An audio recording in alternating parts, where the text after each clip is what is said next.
What's up mga ka-Big Bites? Lakers sure win Game 2, LeBron Luka may babala. Pero bago ka sana magpatuloy sa panunood ay huwag mong kalimutang mag-subscribe sa aking YouTube channel.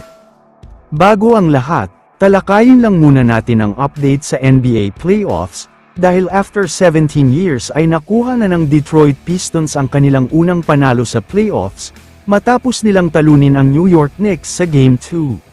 2008 pa noong nakakuha sila ng panalo sa playoffs at meron silang 15-game losing streak, ang nakakabilib sa nangyari ngayon ay tinalo nila ang isang legit championship contender na Knicks sa home court pa ng mga ito. Sa kabilang serye naman, ganun din ang nangyari dahil nakaisa na ang Los Angeles Clippers sa Denver Nuggets. Grabe ang performance ni Kawhi Leonard dito, halimaw talaga siya matapos gumawa ng 39 points.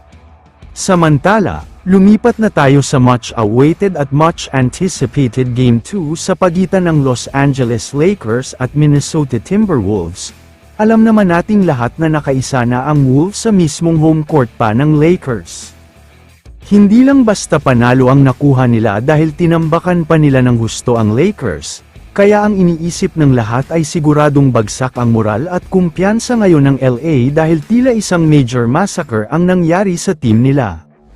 Pero kung akala nyo ay ito na ang katapusan ng Lakers, nagkakamali kayo dyan dahil sa Game 2 pa lang magsisimula ang totoong bakbakan, dahil ang Game 1 daw ay ginamit ng Lakers para maging trial and error game. Ibig sabihin lang niyan ay tinignan lang muna daw nilang mabuti ang laro na meron ang Wolves, kung gaano kabagsik ang mga ito pati na ang game plan nila.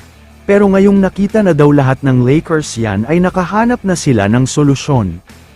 Ayon kay LeBron James, ready na daw talaga siya pati na ang buong Lakers ngayong Game 2, hindi daw nila hahayaan na matalo sila ng dalawang sunod-sunod sa sariling home court nila, babawi daw talaga sila.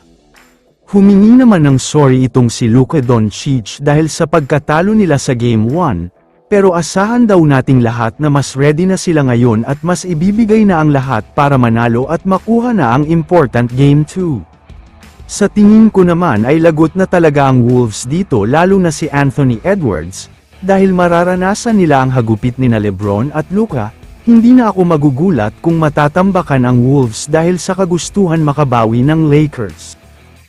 Kaya naman kung kayo ang tatanungin, makakabawi nga ba ang Lakers sa Game 2? I-comment mo naman ang opinion mo tungkol sa tanong na ito. Dito na muna nagtatapos ang video na ito. Maraming salamat sa panunood mga ka-Big Bites. God bless sa inyong lahat.